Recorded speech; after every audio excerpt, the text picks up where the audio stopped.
Tiga kata tadi yang sudah diucapkan oleh teman-teman pemuda adalah bagian dari tema sentral Hari Ulang Tahun Pemuda yang ke-93, yaitu pemuda bersatu, pemuda bangkit, dan pemuda tumbuh. Ini menandakan bahwa selama ini ibarat tanaman, pemuda ini layu. Pemuda ini layu. Pemuda ini tercerai-berai. Sehingga harus ada treatment khusus yang dilakukan baik oleh siapa saja, terutama pemerintah yang dalam hal ini, supaya pemuda ini harus bersatu.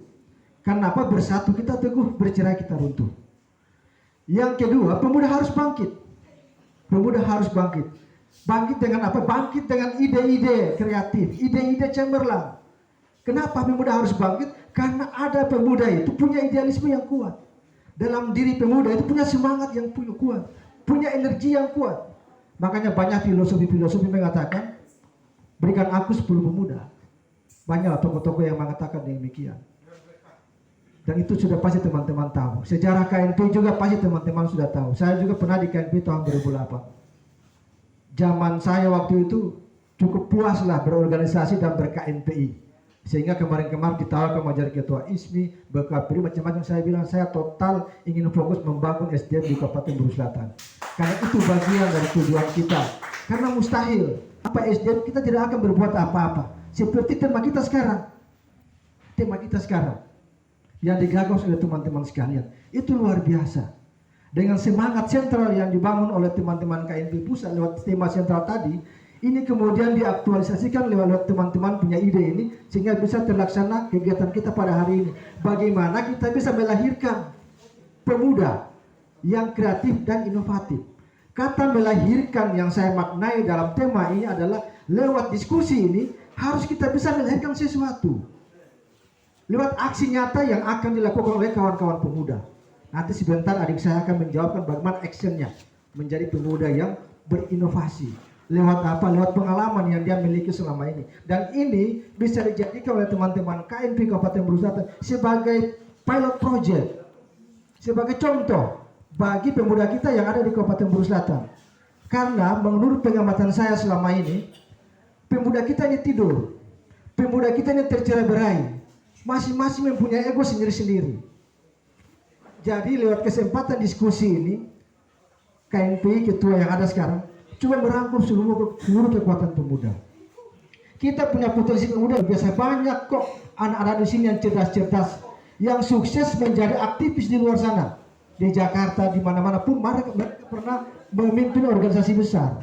Dan bahkan ada saudara kita dari Kepala Madan sana pernah menjadi Sekjen DPP PMI. Luar biasa itu. Sumber daya kita cukup banyak. Tapi kenapa kita tidak pernah maju? Karena kita tidak bersatu menyatukan ide dan gagasan itu untuk membangun daerah ini. Jadi ini yang menjadi tantangannya. Memang kita sudah terlambat, tapi sekaranglah waktunya pemuda harus berbuat. Pemuda harus melakukan sesuatu. Ya, ide kreatif itu ide. Kreativitas itu ide, gagasan yang harus dilakukan dengan sebuah langkah-langkah terobosan dalam bentuk inovasi. Ide itu, karena ketika ide-ide itu cuma bersemayam dalam pikiran kita, maka mustahil apa yang kita pikirkan itu akan terwujud dalam bentuk aksi nyata. Nah, ini saya melihat fenomena baru di kawan-kawan kita ini. Banyak KNP ini rata-rata yang sudah punya kemampuan cukup mumpuni lah, hanya belum punya kesempatan diberikan dalam momentum-momentum tertentu untuk diberikan amanah. Saya yakin, saya dulu karena diberikan kesempatan lebih awal saja. Tapi kalau siarnya teman-teman dalam posisi saya, pasti teman-teman lebih berprestasi daripada saya. Saya punya perencanaan ketika menjadi aktivis mahasiswa. Ini pengalaman saja bisa menjadi ide, inspiratif dan seterusnya. Pengalaman saya menjadi mahasiswa, ketika saya melakukan demonstrasi di KPU tahun 2004, saat itu saya langsung mengikrarkan diri dalam hati saya bahwa tahun 2008 saya harus menjadi anggota KPU Kabupaten Buru. Dan mungkin karena kehendak Tuhan, saya tidak jadi di sana karena umur saya kurang 1 bulan. Jika saya waktu itu terpilih dan umur saya pas, maka saya menjadi anggota KPU termuda se-Indonesia. Saya mempersiapkan diri sejak lama teman-teman sekalian. Sejak saya menyatakan diri bahwa harus menjadi KPU, anggota KPU tahun 2008. Sejak 2004 itu saya membaca berbagai referensi yang berkaitan dengan bagaimana menjadi seorang anggota KPU. Padahal apa? Saya ini jurusan pertanian. Namun menurut saya, ilmu pertanian bisa saya dapatkan kapan saja. Tapi ilmu politik saya harus pelajari lebih dalam. 4 tahun saya menyiapkan diri, 4 tahun. Sehingga ketika saya melakukan uji kompetensi di sana, langsung diberikan jaminan, kamu jadi anggota KPU di Bursa. Makanya saya jadi di Bursa waktu itu. Dan saya sudah punya planning juga, bahwa di KPU itu paling mentok 2 periode. Kalau 3 pasti dikasih bonus oleh Allah Subhanahu wa taala. Makanya saya menyiapkan planning B. Planning B itu apa? Saya harus studi S2 untuk suatu ketika saya harus back to kampus untuk menjadi seorang akademisi. Sehingga apa yang saya lakukan sekarang adalah planning B yang saya rancang beberapa tahun yang lalu. Nah, untuk itu, lewat kesempatan ini saya ingin teman-teman pemuda memiliki planning yang tepat untuk di waktu-waktu yang akan datang. Hari ini teman-teman harus mengikrarkan diri. Tahun 2024 saya harus jadi apa? Tahun 2023 saya harus jadi apa? Tahun besok saya sebagai pemuda harus jadi apa? Jangan kawan-kawan sekalian, bayangkan kalau sudah usia 50 tahun kita masih bekerja serabutan. Buat apa kita bergabung dalam organisasi kepemudaan? Karena lewat organisasi inilah kawan-kawan akan dibentuk pola pikir dan karakter untuk menjadi lokomotif perubahan bagi masyarakat Kabupaten Buru Selatan. Nah, itu yang harus dilakukan. Jangan menjadi pemuda yang oportunis, pasif, tapi menjadi pemuda yang energik dan progresif. Kita punya banyak peluang di Kabupaten Buru Selatan, dan itu belum dimanfaatkan oleh kawan-kawan pemuda. Saya tantang teman-teman pemuda. Saya ini, teman-teman sekalian, face saya ini masih muda kayaknya. Masih bisa pakai baju seragam sekolah. Tapi usia saya tanggal 11 Desember genap 43 tahun. 43 tahun saya ini. Iya, tapi masih bisa pakai pakaian seragam sekolah kayaknya. Iya, jadi kawan-kawan sudah harus membuat mimpi. Teman-teman sudah harus membuat tujuan. Tahun ini saya harus seperti apa? Tidak mungkinlah usia 60 tahun kita masih bekerja serbutan seperti hari ini. Tidak usah. Saya bisa seperti ini teman-teman sekalian. Saya selalu dimanapun saya bilang, saya bisa seperti ini karena 10 detik mengubah mimpi saya. 10 detik mengubah mimpi saya. Sehingga lewat 10 detik itu saya berikrar dan bertekad hari itu saya harus sukses. 10 detik itu apa? Suatu ketika, mohon izin sedikit. Usai sekolah di Namlea, langsung ke Ambon, kuliah di Ambon. Saya kuliah tahun 97.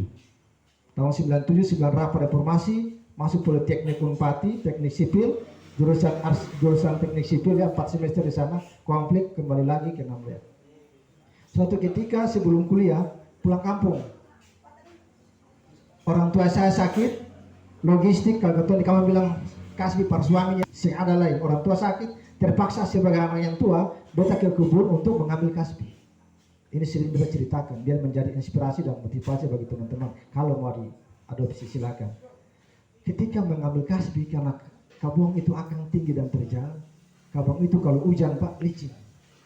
Di saat mengambil kasbi, ada kupas-kupas begini, hujan datang Pak. Beta bilang, habis beta ini sahabat pulang turun di pantai. Betul. Saat turun pulang pikul karung kasbi itu, beta tak lucu dan terguling-guling dengan karung kasbi itu sekitar 10 meter. Beta hitung itu 10 detik. Mulai hari itu beta bertekad bahwa saya tidak akan datang lagi di kebun ini, dan apapun sakit dan perihnya kuliah, saya harus kuliah. Saya harus sukses ke depan dan tidak akan datang lagi di kebun ini. Sampai hari ini beta simpan ke sana. Dan beta berjuang selama kuliah di Ambon, kawan-kawan sekalian. Apapun beta lakukan. Menjual musim durian, menjual durian. Musim nangka, menjual nangka. Musim langsat, menjual langsa. Kadang dari kondektur mobil. Kalau ketemu bilang di Ambon kanek otot. Dulu pakai kanek otot. Anak-anak SMA kalau ketemu muat, ih abang sih malu. Masa ganti-ganti baju? Nggak usah. Saya ini fokus kuliah. Nggak ada tujuan lain. Begitu. Suatu ketika saya bekerja di studio foto. Di situ saya bekerja 3 tahun Pak. Tidak diberi gaji. Saya bilang yang penting bayar saya punya uang kuliah. Harapan saya harus miliki ilmu ini. Suatu ketika saya harus mandiri dalam bentuk usaha ini. Jadi dengan kesempatan itu, saya mengambil pengalaman dari situ untuk menjadi seorang wirausaha. Sehingga saat kuliah di Namlea, saya juga menjadi pengusaha, membiayai diri saya sendiri. Jadi teman-teman sekalian, mari kita berpikir yang kreatif dan inovatif di tengah tantangan zaman yang sudah serba digital ini. Kita harus merubah paradigma kita. 10 tahun mendatang itu sudah berubah semua, Pak. Sudah berubah. 10 tahun lalu kita masih dengan HP center. 10 tahun mendatang sudah canggih ini dunia, Pak. Sudah canggih sekali. Kalau kita tidak menyesuaikan diri dengan kemajuan teknologi, tertinggal kita, tergilas kita. Nah, saya minta teman-teman pemuda dilakukan sebuah pelatihan yang mengarah kepada peningkatan life skill education, peningkatan kecakapan hidup. Kalau pengalaman saya dulu di Namlea, di Dinas Pendidikan itu ada program life skill education, program kecakapan hidup, pemuda produktif namanya. Nah, itu di sana pemuda-pemuda dibentuk kelompok lalu kemudian dikasih modal untuk berusaha. Dan sampai hari ini masih ada di kementerian program itu kalau tidak salah. Nah, ini bisa teman-teman pemuda menjadikan ini sebagai peluang untuk melakukan pengembangan usaha. Karena tidak mungkin kita harus fokus menjadi seorang pegawai negeri atau menjadi seorang politisi. Tapi aspek wirausaha ini memberikan peluang yang paling besar untuk seseorang menjadi lebih sukses. Ya, ini waktu saya cukup panjang. Sudah menyita waktu. Baik, nanti kita diskusi ya lebih detail, lebih asik. Saya kembalikan kepada moderator, kurang dan lebihnya saya mohon maaf. Wabillahi taufiq wal hidayah. Wassalamualaikum warahmatullahi wabarakatuh.